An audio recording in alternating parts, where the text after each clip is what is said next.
네, 안녕하세요. 바이오 섹터가 우리가 주식 공부하는 데 있어서 가장 놓치지 말아야 될 섹터였다고 한다면 이제는 그와 더불어서 놓치지 말아야 될 섹터가 바로 게임 섹터입니다.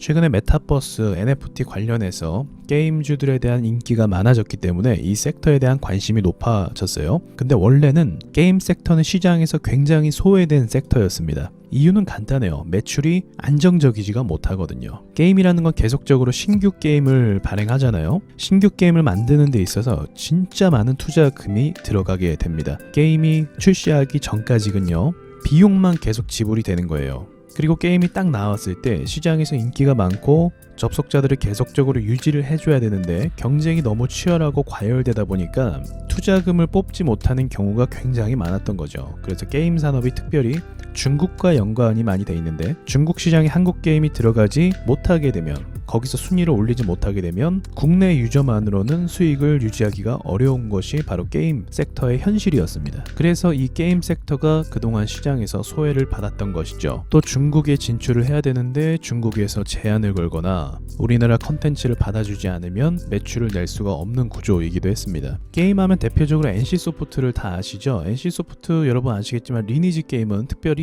지속적인 접속자와 이용자를 확보하고 있죠. 그 확보가 됐기 때문에 매출이 그렇게 계속적으로 유지가 될 수 있었던 겁니다. 그러나 NC소프트의 경우는 매우 특별한 경우라고 볼 수가 있고요. 보통의 게임들은 이용자들이 계속적으로 이동하는 현실을 가지고 있죠. 원래 그랬던 섹터였습니다. 그런데 최근에 여러분도 아시겠지만 메타버스라는 세계가 새롭게 형성이 되고 미래에 대한 기대감이 생기게 되면서 게임주들이 다 주목을 받게 됩니다. 그리고 이전에 없었던 대형 게임주들이 시장에 상장하는 일이 발생하게 되죠. 대표적으로 카카오 게임즈 그리고 펄어비스가 될 수 있겠습니다. 또 그전에는 없었던 비트코인과 연관이 되는 게임 회사들도 나오기 시작했고요. 여러분도 아시겠지만 위메이드라든지 그 외 컴투스 홀딩스라든지, 특별히 메타버스는 더더욱 그렇죠.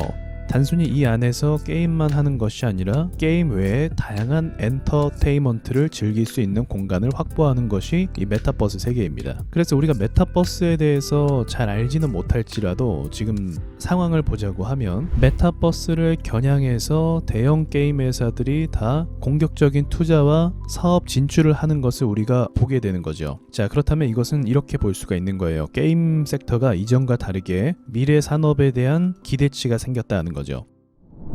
여러분, 전기차 섹터가 왜 크게 오를 수 있었습니까? 미래의 전기차가 내연기관차를 대체하고 우리나라 전기차 관련 회사들이 글로벌 기업으로 성장할 수 있다, 이런 이유 때문에 크게 상승했던 거죠. 그동안 게임 회사들이 국내 게임 유저를 모으고 그리고 중국에 진출해서 중국 게임 유저를 모아서 수익을 그나마 낼 수 있었다고 한다면, 이제는 좀 방향이 달라진 거예요. 이제는 전 세계인을 대상으로 메타버스 세계를 만들어서 그 안에서 컨텐츠를 만들고 활성화시켜서 비트코인과 연관된 사업까지도 진행을 하겠다. 그림이 굉장히 커진 거죠. 그래서 아시겠지만 글로벌 빅 기업들이 우리나라 하이브도 마찬가지로 게임 회사들을 적극적으로 인수하고 투자하기 시작을 했습니다. 그래서 지금까지 흘러가는 상황을 좀 말씀드리자고 하면, 펄어비스의 경우 굉장히 큰 게임 회사인데 이 게임 회사가 시장을 들어 올리고 내리고 하는 역할을 지금 하고 있습니다. 그래서 우리 시장 안 좋아질 때 제가 펄어비스 주식을 지켜보라 라고 말씀을 드렸었죠. 한번 관찰해 볼까요? 2022년 1월 정도부터 펄어비스가 주요 지지 라인을 이탈하기 시작을 합니다. 그리고 코스닥의 시장 상황을 보면 코스닥 역시도 주요 지지권을 이탈하는 게 1월 중순부터 나타나기 시작했죠. 보통 바이오 섹터가 무너지면 한국 코스닥이 이렇게 무너지는 상황이 연출이 되는데, 이제는 바이오와 맞먹게 대형 게임 회사 주가가 무너지니까 코스닥도 무너지는 상황이 발생을 한다는 거죠. 지금은 어떻습니까? 네, 지금은 앞에 있는 저항 매물을 향해서 오르는 상황 가운데 있는데 코스닥 역시도 앞에 있는 저항 매물을 향해서 오르는 상황이 연출이 되고 있습니다. 그전에는 셀트리온 제약이 이러한 모습과 패턴으로 시장을 끌어올렸었거든요. 네, 보다시피 셀트리온 제약 역시도 1월 중순부터 하락해서 앞에 매물을 소화하는 그림이 있죠. 그러니까 셀트리온 제약 중심으로 과거에는 이렇게 움직였다고 한다면, 지금은 양상이 조금 다르게 대형 게임 회사도 코스닥 증시를 움직이는데 일조하고 있다는 거죠.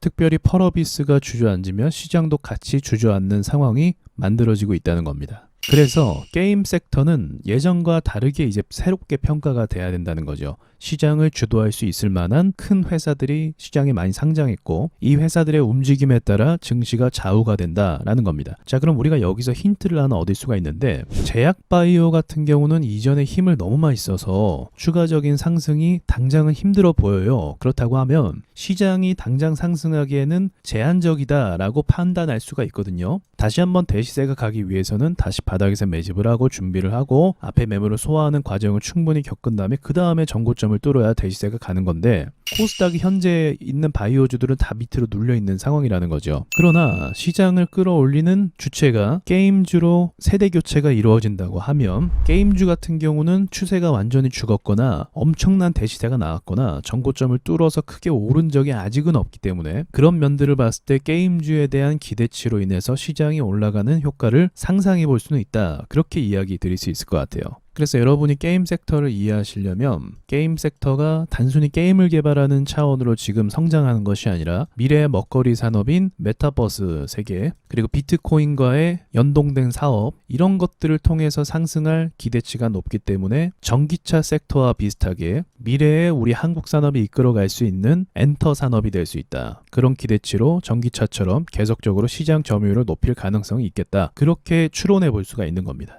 그래서 제 결론은요, 바이오 그리고 전기차, 친환경 이런 섹터들의 공통점은 무엇이냐면 글로벌 시장에서 막대한 이익을 거둘 것이다 라는 기대치의 공통점이 있었어요. 그래서 크게 올라갈 수 있었던 겁니다. 그럼 게임 회사는요? 마찬가지죠. 메타버스 세계가 전 세계적으로 활성화가 되는 것을 기대해 봤을 때 게임 회사들 역시도 글로벌 진출을 통해서 많은 이익을 거둘 수 있을 것이다. 그러한 기대감을 가져볼 수가 있는 겁니다. 그리고 더불어서 비트코인이라는 특수한 영역과 같이 연동된 사업을 할 것이다. 그런 부분 때문에 기대감이 있는 겁니다. 다만 한 가지 단점을 여러분께서 아셔야 되는데 그건 또 무엇이냐면 역으로 비트코인의 특징은 무엇입니까? 변동성이 너무 강해요. 폭락도 자주 나오고 너무 많이 흔들릴 수도 있고 그래서 그것과 연관돼서 게임주 역시도 어떻다? 산업주임에도 불구하고 주가가 많이 흔들리고 폭락하기도 하고 흔들리기도 하고 그런 과정을 겪을 수 있다는 겁니다. 그래서 그런 특징과 상황들을 이해하시고 투자하시면 게임주에서도 저는 충분히 많은 수익을 거둘 수 있을 거라고 생각을 합니다. 게임주 섹터에 대한 설명을 마치도록 하겠습니다. 안녕하세요, 와주스키입니다. 그동안 올린 강의 영상이 많으니까 채널을 구독하시고 영상들을 쭉 보시면 좋겠습니다. 라이브 방송은 비공개로 진행하고요. 와주스키 차트 있는 사람들 카페에 오셔서 라이브 방송 참여 방법을 확인하시고 함께 공부를 하셨으면 좋겠습니다. 다음에 좋은 영상으로 다시 찾아뵙겠습니다.